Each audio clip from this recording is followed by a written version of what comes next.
The people that I admire that really do it the best, I have no idea how they've achieved what they do. At 76, Meryl Streep finally speaks about admiration, not as the world applauded it, but as she lived it. For decades, she was celebrated for becoming other people. Yet behind the performances were 6 men who quietly shaped her confidence, her courage, and the standards she refused to lower. These were not love affairs made for headlines.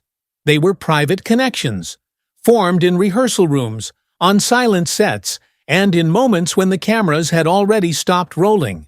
Men who challenged her discipline, tested her boundaries, and in one unforgettable case, became the man she openly admitted she always had a crush on.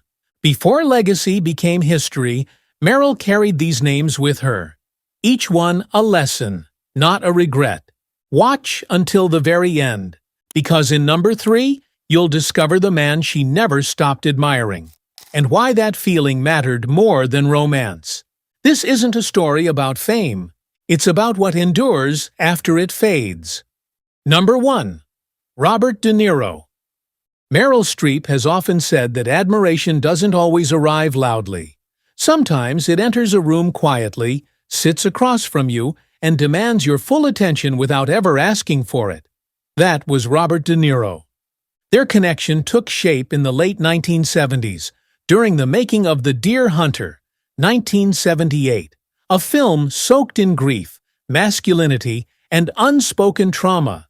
At the time, Meryl was still proving herself, carrying the private weight of losing her partner John Cazale while finishing the film. De Niro never offered comfort in words.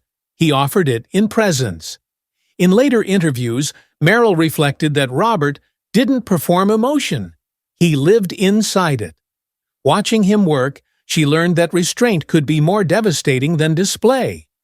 De Niro was famously private, almost impenetrable. He didn't explain his choices. He didn't seek approval. For Meryl, who had trained meticulously and intellectually at Yale, this was a revelation.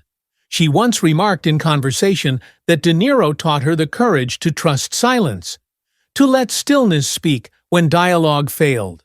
It was not mentorship in the traditional sense. It was osmosis. Years later, when they reunited for Marvin's Room, 1996, the respect between them had only deepened. By then, Meryl was already a legend. Yet she approached De Niro with the same attentiveness she had decades earlier. "Robert listens with his whole body," she once said. "When he looks at you, you feel accountable to the truth." That kind of presence, she implied, raises the standard for everyone in the room. There was never romance between them, never even suggestion. What existed was rarer, a mutual understanding of craft as moral responsibility. De Niro represented a version of masculinity that didn't dominate, one that endured. For Meryl Streep, Robert De Niro wasn't a man she loved. He was a man who showed her how to be unafraid of quiet power. Number 2. Dustin Hoffman. If Robert De Niro taught Meryl Streep the power of silence, Dustin Hoffman taught her something far more uncomfortable: how to stand her ground when admiration and conflict occupy the same space. Their story is inseparable from Kramer vs. Kramer, 1979, a film that reshaped how Hollywood portrayed marriage, divorce, and parenthood. Behind the scenes, however, the emotional realism audiences praised came at a cost. Hoffman was intense, relentless, and deeply committed to provoking authentic reactions. Years later, Meryl acknowledged in interviews that some of his methods crossed personal boundaries. Yet she never reduced him to a villain. Instead, she framed him as a complicated force, one who forced her to discover her own authority. At the time, Meryl was still early in her film career, though already respected for her intelligence and discipline.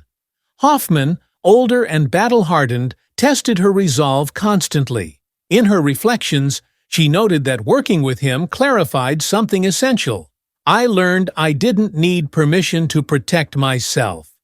That realization, she implied, stayed with her far longer than the film's awards. Despite the friction, Meryl never denied Hoffman's brilliance. She admired his fearlessness, his willingness to look unflattering, to inhabit flawed men without apology. In later conversations, she spoke about how Kramer versus Kramer demanded emotional truth from both of them, even when the process was painful. The film mattered, she said simply, and sometimes that matters more than comfort. What emerged from that collaboration was not friendship, nor warmth, but respect earned the hard way. Hoffman represented a version of artistic commitment that was raw, confrontational, and uncompromising. For Meryl, navigating that space strengthened her sense of self. Dustin Hoffman was not an easy man to admire, but he became one of the men who taught her that her voice, on set and beyond it, was non-negotiable. Number 3. Robert Redford. Where others challenged Meryl Streep through intensity or confrontation, Robert Redford impressed her through something far rarer in Hollywood: restraint. Their most enduring collaboration came with Out of Africa, 1985, a film defined by space, silence, and emotional understatement. It was there, amid sweeping landscapes and whispered dialogue, that Meryl came to admire Redford, not just as an actor, but as a presence. Redford carried himself with an ease that never demanded attention. He listened, he waited, he allowed scenes to breathe. In later interviews, Meryl spoke about how working opposite him felt like being trusted. He never crowded a moment or pushed for dominance. Instead, he created room for her choices, her rhythms, her interpretation. For an actress who valued emotional truth above spectacle, this was deeply meaningful. She later reflected that Redford possessed a kind of confidence that didn't need to announce itself. He didn't prove anything, she once observed. He already knew who he was. That certainty shaped the tone of Out of Africa, where love was portrayed not as urgency, but as something expansive and patient. Acting alongside him, Meryl learned how stillness could carry romance more powerfully than grand gestures. Beyond the film, she admired Redford's commitment to independence, his decision to build Sundance, to champion filmmakers quietly rather than chase acclaim. In conversations years later, she described him as a man guided by principle rather than ego. That, she suggested, was what separated charisma from character. There was affection between them, and a mutual fondness that never blurred into rumor. What endured was respect, an appreciation for a man who understood leadership without control. To Meryl Streep, Robert Redford represented a kind of masculinity shaped by calm conviction.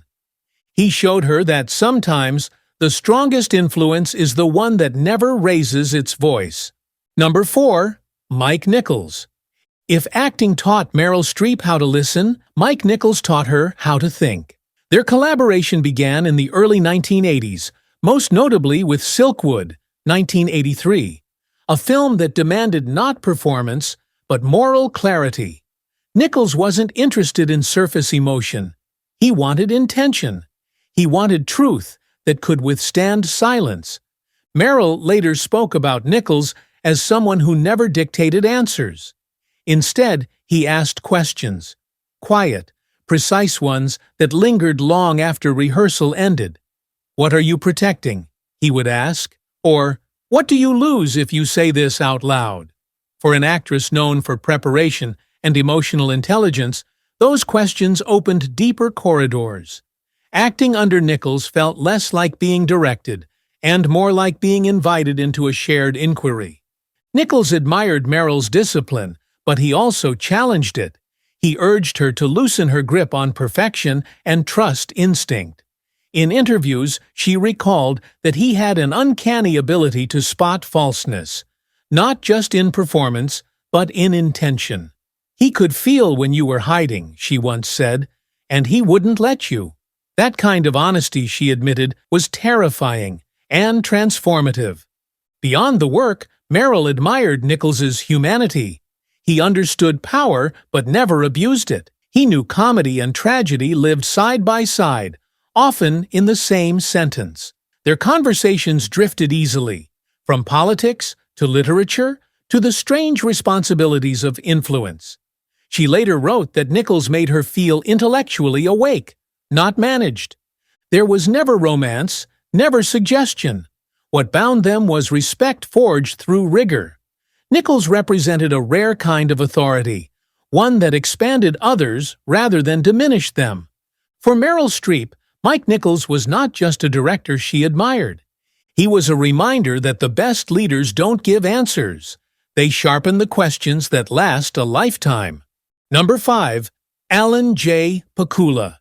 Some admiration is born from comfort, but with Alan J. Pakula, Meryl Streep's respect was forged in something far more demanding: emotional risk. Their defining collaboration came with Sophie's Choice, 1982, a film that asked an almost unbearable question of its lead actress and trusted her completely with the answer. Pakula was not a director who explained pain.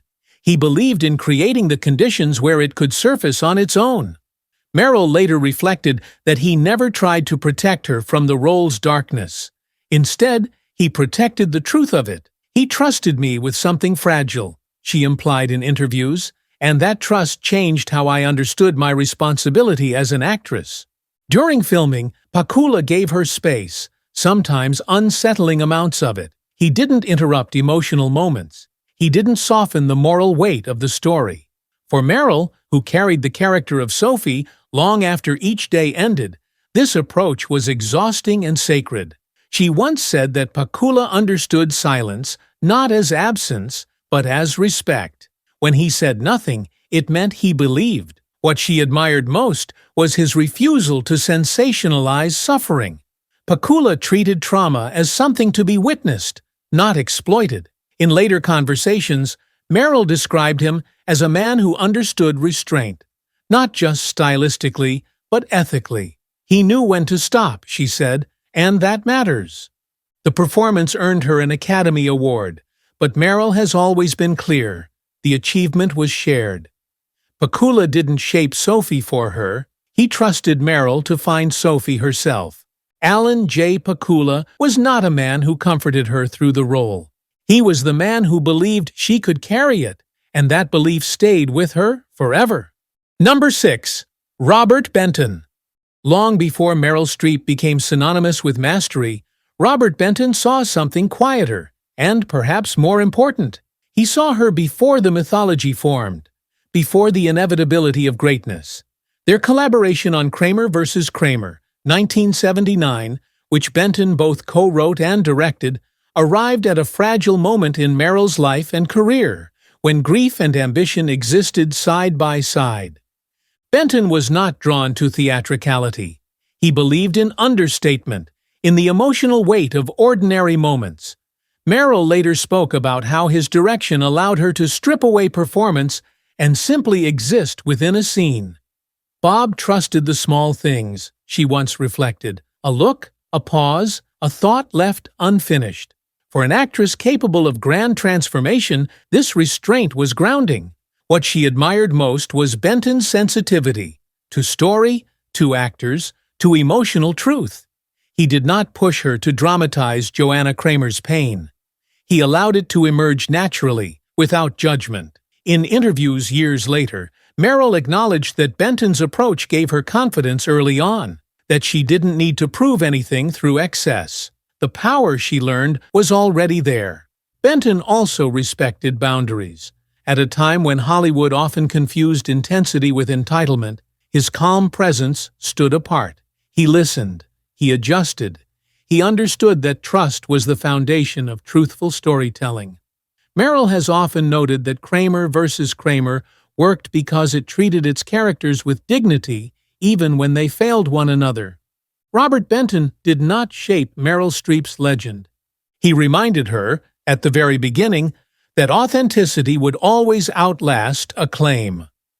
What remains after the curtain falls? At 76, Meryl Streep no longer measures her life by roles or trophies, but by the people who shaped her way of seeing.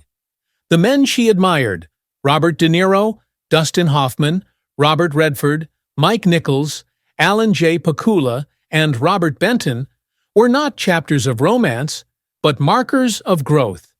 Each one challenged her in a different way, through silence, conflict, grace, intellect, trust, and belief.